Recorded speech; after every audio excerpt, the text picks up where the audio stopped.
Welcome to our channel. Today we explore the most dramatic developments of the episode. Please watch, follow and subscribe to our channel. No one expected that the fake silence that has covered Grand Oak Hospital for many weeks is just a thin shell hiding a crime that is gradually rising to the surface.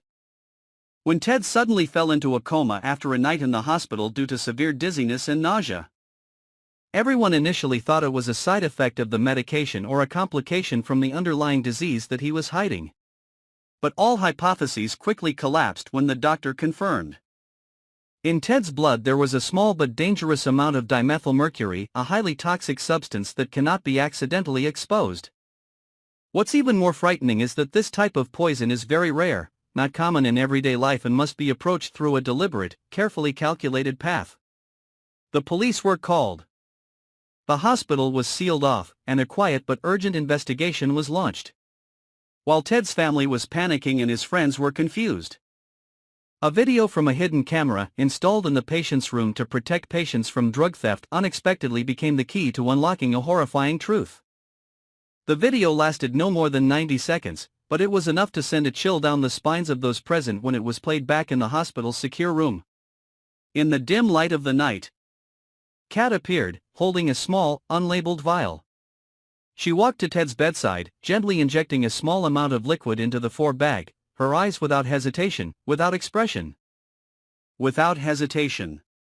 Then she turned and left the room, walking quickly as if everything just happened was just part of her daily routine. No one could immediately explain why Kat, who was considered Ted's best friend, who had always been by his side in his darkest moments, was the culprit of such a cruel act. Questions were asked. But Kat herself had suddenly disappeared since the next morning. She did not return home, did not go to work, her phone was turned off, and no one could contact her. The absolute silence only fueled suspicion, and a large-scale manhunt was launched. While the police searched for Kat, Ted's close friends, Lena, Marcus, and Owen, decided to investigate the reason behind this strange act. They began to dig into the past, picking up seemingly disjointed memories, trying to piece them together into a meaningful picture. And then, little by little, the truth emerged like a monster through the thick fog of lies and hurt. Ted, as many people know, has a complicated past. He was involved in a major fire at the biochemical research facility at Morningside College, where he worked as a research assistant. The fire killed 3 people and the case was quickly closed with the conclusion of accidental negligence. But one detail that no one paid attention to among the 3 dead was Kat's brother, an excellent student who had the potential to receive a full scholarship to Europe just a few months later. Kat was just a freshman at the time. No one knew what she had witnessed. But after the fire, she withdrew from society, lived a secluded life, and kept in touch with only a few close friends, including Ted. Marcus, who had shared a room with Ted, began to recall nights when Ted would wake up in the middle of a dream, mumbling words about accidents and paying the price. Marcus initially thought it was just a work-related anxiety disorder. But after watching the video, he realized that Ted might have been at fault and that Kat had never forgotten. Her obsession stemmed not only from loss, but also from helplessness when justice was not served. Another discovery that stunned everyone: it turned out that Kat had been secretly studying toxicology for the past 2 years, under a false identity at a university far from the city. She enrolled in online courses, used an anonymous account, and once wrote an essay on how to use dimethylmercury to cause death without a trace in a medical setting. When Marcus's team accessed the account, they seemed to have no doubt. This was a long-planned, well-prepared, well-researched plan, a cold-blooded act of revenge. However, things didn't stop there. While searching for Kat, Owen stumbles upon a secret room in her house, cleverly hidden behind a bookcase. The room is filled with notes, maps, diagrams of Ted's movements, telemetry, even simulations of the nervous system and how different poisons affect the body. In the middle of the room, there is a model of the Grand Oak Hospital room, down to the last detail. But what chilled Owen was not the meticulousness, but an old diary of Kat's that was placed right on the table. In it, she recorded not only her anger at Ted, but also her doubts, hesitations, And even her pain when she felt that her heart could not completely hate the man who had saved her from suicide on a stormy night. The diary was a complex psychological picture of a woman torn between the pain of loss and her own feelings. Between love and hatred, a land where the moral boundaries became ambiguous and dangerous. The police finally tracked Kat down to a beachside motel, where she left a 2-minute video message to Lena. In the video, Kat neither admitted guilt nor denied her actions. She only said one sentence before the screen went black. There are truths that should never be exposed to the light, because the light itself deceives us. From there, Kat disappeared without a trace. Ted still hasn't woken up. But the remaining people, Marcus, Lena, Owen, are no longer the same people. They are pushed into the dark area between the boundaries of trust and betrayal, of past and present, of victim and perpetrator. A nightmare called truth has been awakened, and no one knows how many more people it will swallow before it can sleep again.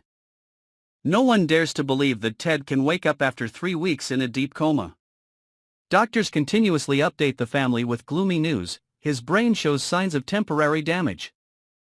His reaction indicators are very low, and his body is gradually resisting all efforts to recover.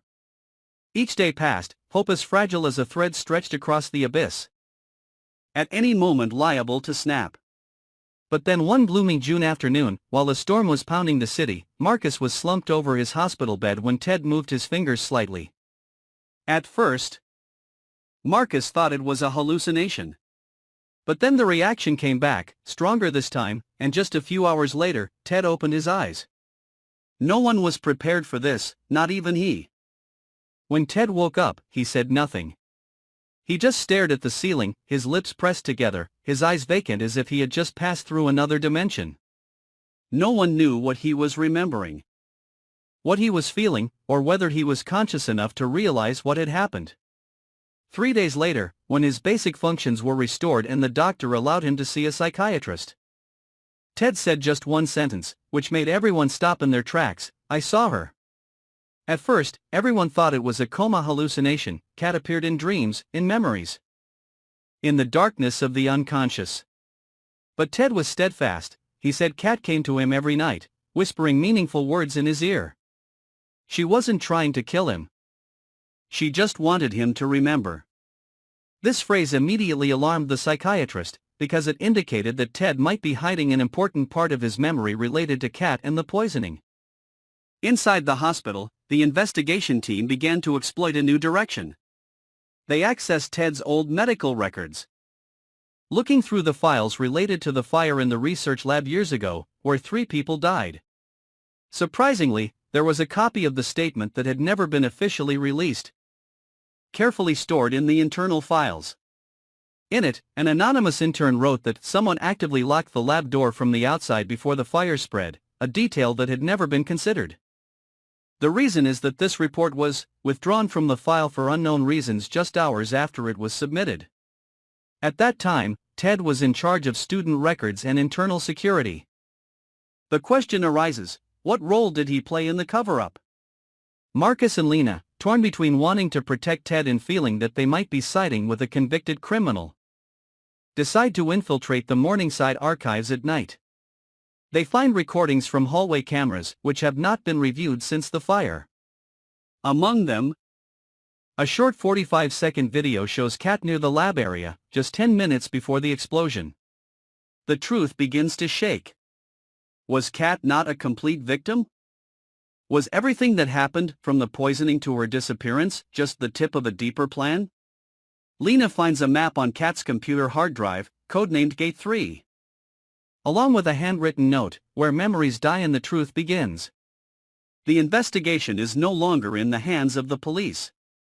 Marcus, Lena, and Owen are drawn into a maze of disjointed pieces, from strange chemical formulas, to drawings of the university's underground facilities, to scattered diaries containing elusive passages about room number 12, where they used to experiment on their own students.